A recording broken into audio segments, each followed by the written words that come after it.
तो आज के प्रोग्राम में जो हमारे साथ शुरका हैं बेग मलिक साहब हैं, वज़ीर मुमलिकत कानून और इंसाफ हैं। सर खुशामदीद प्रोग्राम में। बैरिस्टर उमैर नियाज़ी पाकिस्तान तहरीक इंसाफ से हमारे साथ हैं, और खालिद चिश्ती साहब एयर कमोडोर रिटायर्ड हमारे साथ हैं। सबको प्रोग्राम में खुशामदीद कहते हैं। फ़लस्तीनी रियासत का क़याम, बैरिस्टर अकील साहब, ये बहुत अहम है और 100 साल से ज़्यादा हो चुका है इसराइल का इस इलाके के ऊपर कब्ज़ा, और उसका जो कुछ अब हमने देख रहे हैं गज़ा के अंदर 65,000 से ज़्यादा लोगों की शहादत, और तमाम अरब रियासतें उसका निशाना एक के बाद एक तो बन रही हैं। आवाज़ ऊंची निकालने की हिम्मत किसी में नहीं है। क्या बनेगा? बिस्मिल्लाहिर्रहमानिर्रहीम। मलिक साहब बहुत बहुत शुक्रिया।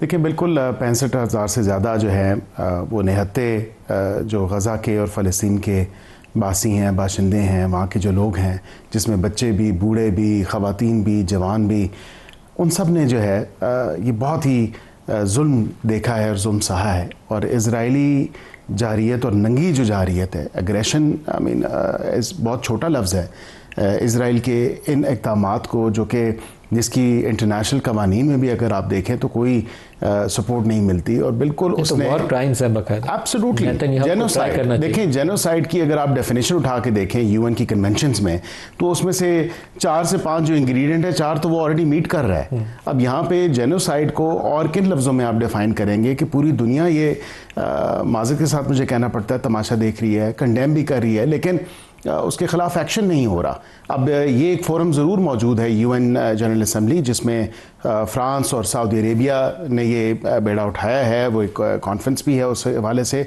लेकिन पाकिस्तान की स्टेटेड पोजीशन रही है कि प्री 1960s के जो बॉर्डर्स थे या उस टाइम के हवाले से, उस पर 2 स्टेट सोल्यूशन जो है उसका क़याम होना ज़रूरी है और लाजिम है। अब ये इन ममालिक ने जो काम किया है, अब ये काम बरतानिया ने, it's too late in the day.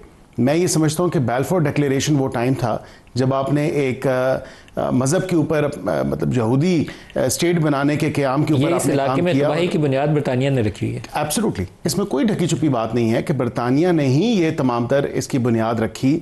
और आज अगर बरतानिया इसको इस नज़र से या इस हवाले से वो कहे कि जी हम उसको स्टेटहुड का या एक मुल्क तस्लीम कर रहे हैं फ़लस्तीन को, फ़लस्तीन में माज़र के साथ मुझे अफसोस के साथ ये कहना पड़ता है कि बचा ही क्या है गज़ा के अलावा, और वो भी एक पट्टी भी छोटा सा वो एरिया है जो बच गया है। अब अगर आप प्री 1960s या उस अराउंड के टाइम के अराउंड के बॉर्डर्स की आप बात करते हैं, तो असल तो देखें ना, फ़लस्तीनियों का ये होमलैंड था जो उनसे छीना गया। एक के बाद एक जो है ये एग्रेशन की आपको मिसाल नहीं मिलती, और वो इतनी दहाइयों से ये तमाम तर मामला चलता आ रहा है। अब अगर ये ममालिक कनाडा, ऑस्ट्रेलिया, बरतानिया, या ये अगर ये कह दी, वो कहते हैं ना कि जी बहुत देर कर दी मेहरबान आते आते, और लेकिन देर आए दुरुस्त आए। मैं समझता हूँ कि अपने किए पे जो इनका अपना ये बीज बोया हुआ है, उस पे इनको पूरी उम्मत मुस्लिमा से, पूरी दुनिया से जो है वो माफ़ी मांगनी चाहिए, और उनको आउटराइटली उनकी स्टेट की पॉलिसी होनी चाहिए कि ये हमसे उस वक़्त की गलतियाँ हुई, और गलतियों का खुमियाजा आज पूरी दुनिया देख रही है। जो तमाशा इजराइल ने लगाया, वेपन्स ऑफ मैस डिस्ट्रक्शन का कह के इराक पूरे को तबाह कर दिया था। खालिद चिश्ती साहब, जो प्री 1967 पोजीशन है, इसके ऊपर मांग करना मुसलमान मुल्कों की, सऊदी अरब की, पाकिस्तान की, सारों की यही मांग है। और ये जो ममालिक अब रियासतों को तस्लीम कर रहे हैं, वहाँ से जब तक कोई स्ट्रिंजेंट मेयर्स ना हो, कोई इकनॉमिक सैंक्शंस, ट्रेड सैंक्शंस, जिसकी वजह से इसराइल के आप थोड़ा सा ऊपर दबाव डाल सकें, उसके बगैर ये सोचें कि वो इसराइल बाज आ जाएगा जो 65,000 मुसलमानों को शहीद करके भी अभी दंदनाता फिर रहा है, तो बहुत मुश्किल बात है। बहुत शुक्रिया मलिक साहब। आप तो प्री 67 बात कर रहे हैं, और मैं 1948 की भी बात करना चाहूँगा, जब यहाँ पे ज्यूज सिर्फ 15% थे, और जब यहाँ से पूरी दुनिया से ज्यूज को लाकर आबाद किया गया था। और यही ब्रिटेन जिसका आप जिक्र कर रहे थे, यूके का, उसने ये वादा किया था कि मैं दोनों को एक जस्टिफाइड डिस्ट्रीब्यूशन दूंगा। और जब लेट 50s में जब ये तय पाया कि ज़मीन के हिसाब से या पॉपुलेशन के हिसाब से होनी है, तो फ़लस्तीनी उस वक्त भी 55% थे, और बजाय आधा देने के उनको एक टुकड़ा दे दिया गया, आपके सामने है। फिर इन्वेजन शुरू हो गई, फिर 1967 आ गया, रेस्ट इज हिस्ट्री। तो उनको बाय डिज़ाइन मार्जिनलाइज किया गया ओवर द इनिशियल 30-40 ईयर्स, और उसके बाद तो कोई लिमिट ही नहीं है। जो आप जिक्र कर रहे थे अपने इंट्रोडक्शन के दौरान के इतने हज़ारों और अभी 60-70 हज़ार लोगों को शहीद कर दिया गया, और अभी भी शायद उनको इत्मीनान या सुकून नहीं हो रहा। और बिल्कुल ये वेस्टर्न बहुत अच्छा कर रहे हैं, अप्रिशिएट करना चाहिए, लेकिन ये आसान नहीं कर रहे। यही वेस्टर्न मुल्क थे जिन्होंने 40s में, 48 में, 50s में, 60s में ये राइट माना था कि इसराइल के अगेंस्ट फ़लस्तीनियों को एक पूरा इंडिपेंडेंट होमलैंड मिलना चाहिए। और इस हद तक फिर सबकी क्राइमेंस टेसिट हो गई, डिक्लेयर्ड हो गई या अनडिक्लेयर्ड हो गई। इस तरह का एक लुक दी अदर साइड सबने किया कि वो बढ़ते बढ़ते बढ़ते यहाँ तक आ गया कि सिर्फ वहीं फ़लस्तीनी नहीं, 60-70 हज़ार लोगों को शहीद करने के बाद वो कतर पर भी आना उस हमलावर हुआ है। तो ये झिझक इन्हीं वेस्टर्न मुल्कों ने ही दी है, अनअकाउंटेबल दी है, क्योंकि कोई प्राइस नहीं थी उसको इन मुल्कों पर अपनी ताकत जमाने के, धौंस जमाने की जो हिस्ट्री थी। तो ये कंटिन्यूड है, अल्लाह करे अब चेक हो जाए और ये जो मुल्कों ने एक मॉरल प्रेशर ही बिल्ड किया है जो फ़लस्तीन की हुकूमत को तस्लीम करके, और जो पाकिस्तान और सऊदी अरब का जो एग्रीमेंट हुआ है, एक डिटरेंस का मैसेज आए। और लास्ट पॉइंट इसके ऊपर मलिक साहब ये है कि इजराइल को कोई आज तक उसने कोई प्राइस नहीं दी है इस एस्केलेशन की, और अनचेक जो टेररिज्म या बारबरिज्म उसने किया है, कोई कीमत नहीं किसी ने मांगी सिवाय रेजोल्यूशन के और करारदादें पास कर लेने के और फिर उसको बुरा भला कह लेने के अलावा कुछ नहीं हुआ। जब ये मुल्क प्राइस ऐसी नहीं लेंगे यूनाइट, क्योंकि हम मिले जुल आपस में मिल के नहीं करते, स्टैंड लोन उसने हर मुल्क को, 7 मुल्कों को पिछले कई महीनों में उसने रोंद डाला है, लेकिन कोई पूछने वाला नहीं है। तो अल्लाह करे अब कोई यूनाइटेड हो जाए मुसलमान, रियलिज्म हो कि it's a matter of turn, it's not a matter of chance. तो अब तो ये नौबत आ गई ना कि आप फरमाइएगा, जो 5 परमानेंट मेंबर्स हैं यूएन सिक्योरिटी काउंसिल के, उनमें से अमेरिका के अलावा 4 ने अब फ़लस्तीनी रियासत को तस्लीम करने की ऊपर ऐलानात कर दिए हैं। अमली तौर पर जब तक आप ट्रेड सैंक्शंस, इकनॉमिक सैंक्शंस या इस तरह के इंस्ट्रूमेंट्स इस्तेमाल ना करें, तब तक आप उसको मजबूर नहीं कर पाएंगे। ये भी बहुत ऑब्वियस है। तो एक तरफ तो हम वेस्ट से ये तवक्को रख रहे हैं, लेकिन साथ मुसलमान रियासतें ख़ुद जो है वो इस काबिल नहीं है, दोहा के अटैक के बाद भी बैठे हैं, तो वो अमेरिका की पीस एफर्ट को सपोर्ट करने के एलामिये के साथ वहाँ से उठे हैं, ख़ुद कोई ऐसा इंस्ट्रूमेंट इस्तेमाल नहीं कर सके। तो do you see step forward, यहीं पे रहेगा कि बयानात दे दिए हैं और वहाँ पे आगे बात नहीं चलेगी? देखिए, बात तो है कि हालात तो हाथ से निकल चुके हैं। अगर हम बात करें फ़लस्तीन की अब आबादी कितनी रहेगी, कि 55-56 लाख की आबादी, जिसका मेजर चंक को आपने डिस्प्लेस कर दिया, 60-65 हज़ार की नस्ल कुशी कर दी, मतलब मलिया मेट करके, और फिर अमेरिका ऊपर से बयान कर रहा है कि हम इनको रीसेटल करेंगे। तो उसके बाद अगर 1947 का पैक्ट जो बरतानिया ने ख़ुद उस वक्त पार्टीशन का प्लान दिया था, उसके बाद अब आके इतने दहाइयों के बाद आके आप तस्लीम भी कर लें, तो मैं नहीं समझता, मैं समझता हूँ कि आप इस सारे खून रेजी में कंप्लिसिट रहे हैं। और अगर हम वॉर क्राइम की बात करें तो खाली ये नेतन्याहू का मसला नहीं, इन सारों का जो है ना मिली भगत थी, इस मिली भगत के साथ हुआ है। और इस वक्त अरब वर्ल्ड को सोचना चाहिए कि ये तो फ़लस्तीन वाला तो चैप्टर उन्होंने तकरीबन क्लोज़ कर लिया, अब तो ये इनकी तरफ आ गया। कतर का हमला इनकी आँख खोलने के लिए अगर काफ़ी नहीं है, तो उसके बाद भी तो वो अपने नेबर्स के साथ जो कर रहा है वो किसी से ढका छुपा नहीं है। तो ये तो हम खुद जो है ना एक किस्म का जो है ना अपनी आंखें बंद कर रहे हैं। ख़तरा आ गया है। ज़ायनिज़्म का जो प्लान है उन्होंने एक्सपैंड करना ही करना है। इसमें स्ट्रेटिजिकली करना क्या चाहिए, जो सऊदी अरेबिया पाकिस्तान ने किया है उसको आगे बढ़ाना चाहिए। उसको स्टेप फॉरवर्ड नहीं करेंगे, मुस्लिम उम्मा अपनी सिक्योरिटी अपने हाथ में नहीं लेगी, मामलात नहीं चलेंगे। इब्राहिम अकॉर्ड जो लॉलीपॉप था उससे बाहर निकलना चाहिए, फिल फोर्स सारे ऐलान करें और इससे निकलें, एक अपना प्रेशर बिल्ड करें। ना किसी ने सैंक्शन लगानी है इसराइल पे जब तक अमेरिका उसके साथ है, तो वो इनकी सैंक्शन इतना मैटर नहीं करेगी। बात है आपको ग्राउंड रियलिटी देख के अपना रिस्पांस देना पड़ेगा, और ग्राउंड रियलिटी यही है कि इसराइल ने एक्सपैंड करना है। सही है। बैरिस्टर वकील साहब, जो इसराइली तरीका वारदात है अभी तक जो समझ में आया, हमास के ऊपर अटैक्स के मामले में भी, जो उन्होंने ईरानियन सिटीज़ के अंदर अटैक किया और उसकी लीडरशिप को हिट किया उसके अंदर भी, और बहुत सारे और वाक़यात के अंदर भी, वो अपने मुखालिफ जो भी रियासतें हैं उनकी लीडरशिप को they try to take them out. Iran के अंदर भी उन्होंने किया, न्यूक्लियर साइंटिस्ट उनके सारे, फ़ौज के उनके सरबरा, उनके रेवोल्यूशनरी गार्ड्स के हेड। अब वो कतर वाला अटैक हमास के अंदर भी यही किया, उन्होंने चुन चुन के एक के बाद एक जो भी लीडर आता था उसको एलिमिनेट करते गए। कतर में दोहा में अटैक हुआ उन पीस नेगोशिएटर्स के अंदर जो अंदर बैठे थे। तो इससे ये ख़दशा सामने नहीं आता कि अगर उसके ऊपर कर सकते हैं तो फिर वो रॉयल फैमिलीज़ जिन्होंने वहाँ बैठ के बातचीत करवाई, कल को उनके ऊपर क्यों नहीं अटैक होगा। सऊदीज़ जिन्होंने अब बहुत राइट मूव किया है कि पाकिस्तान के साथ सिक्योरिटी पैक्ट किया है, खुद Saudi royal family under threat होगी कि क्यों ना ये उसको ऊपर जाके अटैक कर दें। तो ये बिगर पिक्चर के ऊपर इन लोगों को सारों को मिलकर मुसलमान रियासतों को गौर करना चाहिए।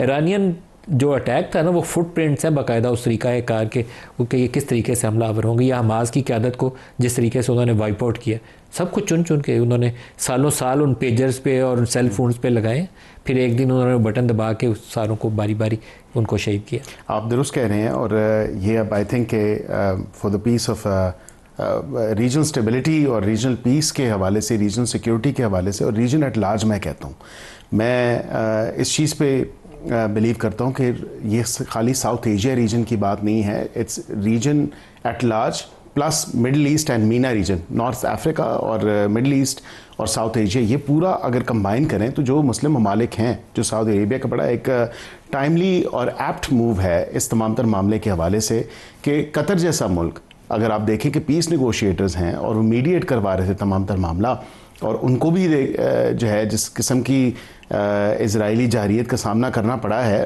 इन फ्यू स्प्लिट सेकेंड्स, अमरीकी छतरी के नीचे और उस तमाम तर मामले के ऊपर देखें, ये नहीं कहा जा सकता कि कल को इजराइल जो है अपने एक्सपेंशनिस्ट प्लान्स के हवाले से वो किसी और अरब मुल्क के ऊपर हमला नहीं करेगा या इस तरह का कोई अटैक नहीं करेगा। इसके तो खदशात बढ़ जाते हैं दोहा के अटैक के बाद। दोहा के अटैक के बाद बिल्कुल बढ़ते हैं, और मेरे ख्याल से मैंने पहले भी ये जिक्र किया है कि नेटो तर्ज की जो हमारी एक फोर्स है उसको बिल्कुल दीगर अरब ममालिक को भी फॉलो सूट करना चाहिए, और उनको भी चाहिए कि इस हवाले से, क्योंकि 1 और 1 11 होते हैं। मलिक साहब, अब आप स्टैंड अलोन अगर रहेंगे, अगर आप अकेले होंगे तो फिर बिल्कुल उसके ख़तरात भी बढ़ जाएंगे, और तमाम तर OIC के प्लेटफॉर्म से भी एंड अदरवाइज़ भी अगर आप रीजनल पॉइंट ऑफ व्यू से देखें एंड रीजन एट लार्ज, इन ममालिक को चाहिए कि बिल्कुल इसी तर्ज पे जो है वो अपने सिक्योरिटी पैक्ट्स जो हैं, डिफेंस कोऑपरेशन के मैकेनिज्म्स को फर्दर स्ट्रेंथन करना, फर्दर उसको बेशतर अभी खौफज़दा बैठे हुए। ये आर्टिकल 5 किस चीज़ का? ये नेटो का आर्टिकल 5 है, किसी एक के खिलाफ जा रही है, सबके खिलाफ जा रही है, तो वो पाकिस्तान और सऊदी अरब ने उसी एग्रीमेंट को किया। लेकिन अभी भी अगर देखें, उमैर नियाज़ी साहब की ये बात से मैं बिल्कुल इत्तेफाक करता हूँ कि अभी भी इन्होंने अब्राहम अकॉर्ड्स को सस्पेंड नहीं किया, जिन ममालिक ने अपने सफारती ताल्लुकात कायम किए हैं इज़राइल के साथ। माज़रत के साथ मैं भी बग़ैर किसी नाम लिए मैं रिसेंटली ट्रैवल मैंने किया, तो मैंने वहाँ पे किसी एक अरब मुल्क के थ्रू देखा कि तल अवीव की फ़्लाइट अभी भी जा रही है वहाँ से। सर शायद जो चले नाम UAE है, सबसे ज़्यादा जहाज़ों की आमदोरफ्त जो इसराइल और UAE के दरमियान, मेरे ख्याल से एक इंट्रोस्पेक्शन की ज़रूरत है, मिडिल ईस्ट के या GCC कंट्रीज़ को देखने की ज़रूरत है, एक इंट्रोस्पेक्शन की ज़रूरत है कि अगर हमारे एक ब्रदर मुल्क के साथ ऐसा हो सकता है तो हमें क्या चाहिए कि हम क्या इक़दाम उठाएं कि अपनी सेफ्टी, अपनी सिक्योरिटी, अपनी सॉवरेनिटी को बेहतर बनाने के लिए, उसको फर्दर स्ट्रेंथन करने के लिए हम क्या इक़दाम उठा सकते हैं। तो मेरे ख्याल से उसका कोई ज़्यादा दूर देखने के लिए आपको ज़रूरत नहीं है, और उसका जवाब आपके सामने होगा। खालिद चिश्ती साहब, ये जो नेटो टाइप अलायंस करने की बात है, ये कहने की हद तक ठीक है, अमली जामा इसको पहनाना आसान नहीं होगा। बेशतर रियासतें अमरीकी इन्फ्लुएंस के नीचे हैं और वो आगे नहीं बढ़ेंगी, बहुत ऑब्वियस है। कतर के ऊपर जिस वक्त अटैक हो रहा था, उसी कतर के ऊपर वो एक रिफ्यूलर भी हवा में उड़ा हुआ था, और यकीनन उसी एयरबेस से उड़ा होगा जो आदि इस वक्त कतर एयरफोर्स के इस्तेमाल में और बाकी अमेरिका के ज़ेर इस्तेमाल में। तो ये कहना कि अमेरिका को पता ही नहीं था, ये बात भी दुरुस्त नहीं है। वो अशीर बात भी अगर थी या नहीं थी, लेकिन उनका ऊपर कवर, यकीनन एयर कवर ऊपर मौजूद था। तो इसमें आप सोचें कि ये मुल्क आगे बढ़ेंगे और एक जॉइंट अलायंस में आ जाएंगे, मुझे बहुत ही मुश्किल बात लगती है। लेकिन सऊदी अरब ने जो स्टेप लिया, उसके बाद मुझे ये ज़रूर खदशा पैदा हो गया कि कहीं वो इसराइल सऊदी अरब के अंदर कोई ऐसी कार्रवाई, दहशतगर्दी की कार्रवाई करने की ना कोशिश करे, उसके ऊपर कोई पेशबंदी होनी चाहिए। जी मलिक साहब, मुझसे पूछा आपने? जी देखिए मलिक साहब, इस वक्त सऊदी अरब या कतर या कोई भी मुल्क ले लें, उनके पास बहुत ज़बरदस्त रिसोर्सेज हैं, उनके पास फंड्स हैं, जाहिर है उनके बैंक बैलेंस और बहुत उनके पास डॉलर्स हैं वेपन ख़रीदने के लिए। वो कोई भी जहाज़ ख़रीद सकते हैं। आपने देखा है कि अमेरिका के दिए हुए बहुत सारे जहाज़ इसी मुल्क में, इन्हीं दोनों मुल्कों के पास हैं, उनके पास state of the art technology है। इस वक्त सऊदी अरब को असला या मिसाइल नहीं चाहिए, उसको चाहिए यकीन और एतमाद। यानी कि जब वक्त आएगा, कहीं ऐसा तो नहीं है कि जैसे अमेरिका ने साथ दिया है कि इजराइल का, कि जब चॉइस आया कि बिटवीन अरब कंट्री या कतर और इजराइल, तो उसने इजराइल का साथ दिया। सऊदी अरब को इस वक्त डिग्री ऑफ एश्योरेंस चाहिए।